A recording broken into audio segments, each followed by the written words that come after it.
يا أهلا وسهلا، كلكم تدوروا على أشياء طبيعية تخلي لون الحنة أحمر غامق مميز. فاليوم جبت لكم مكونات طبيعية موجودة عندكم في المطبخ تخلي لون الحنة أحمر غامق مميز. في البداية رح نجيب كمية الحنة اللي نحنا نحتاجها. طبعا أنا في البداية احتجت بس ملعقتين من الحنة لأني رح أجربها بس على كف إيدي. نخلي الحنة على جنب، نجيب كسرولة نخليها فوق النار. نخلي في الكسرولة كوب من الماء، ملعقة صغيرة من الشاي الأحمر، وملعقة صغيرة من النسكافيه، وثلاث ملاعق من السكر.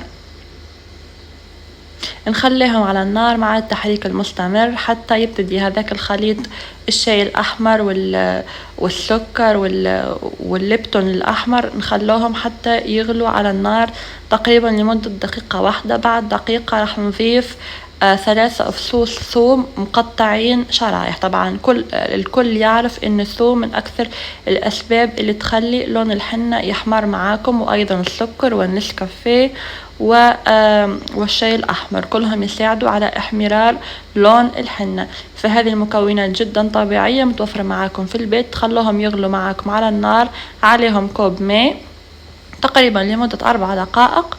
من تشوفوا هذاك الثوم ذبل معاكم وهو يغلي على النار، مباشرة تطفوا على النار وتصفوا الخليط. طبعا بعد ما طفينا على النار راح نصفي الخليط. طبعا مثل ما شايفين هذا اللون الأحمر الغامق تخيلوه يكون على لون الحنة، ما شاء الله. شوفوا هذا اللون يجنن، فهذا اللون اللي راح يكون هو لون الحنة الطبيعي. نخليه حتى يبرد شوي. من بعد نجيب الحنة. طبعا ضروري للحنة نضيف ملعقة كبيرة من خل التفاح، ومن بعد نضيف السائل اللي نحنا جهزناه من الثوم والنسكافيه والشاي الأحمر والسكر، ونبتدي نخلط الحنة كويس كويس. كل ما شفنا الحنة انها تحتاج من هذا السائل نزيد ونخلط.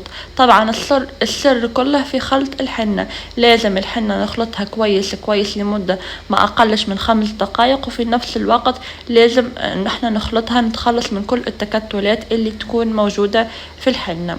فلحتى نضمن ان الحنة ما فيها اي تكتلات لازم نستمر في التحريك وفي الخلط بهذا الشكل مثل ما شايفين.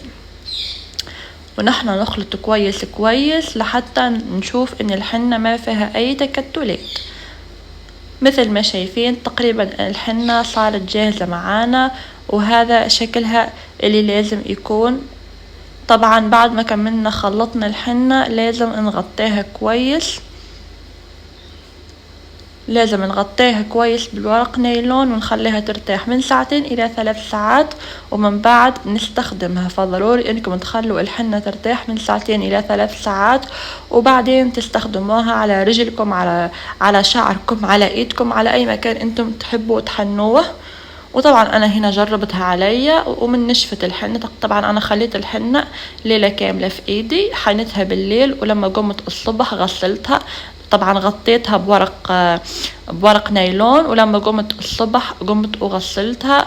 ومثل ما شايفين هذا هو لون الحنة اللي جنن. شوفوا ما شاء الله كيف انا اغسلها.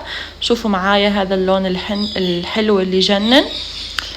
اعتمدوا هذه الطريقة واعتمدوا هذه المكونات في خلط الحنة، راح تخلي الحنة يكون لونها احمر غامق مميز.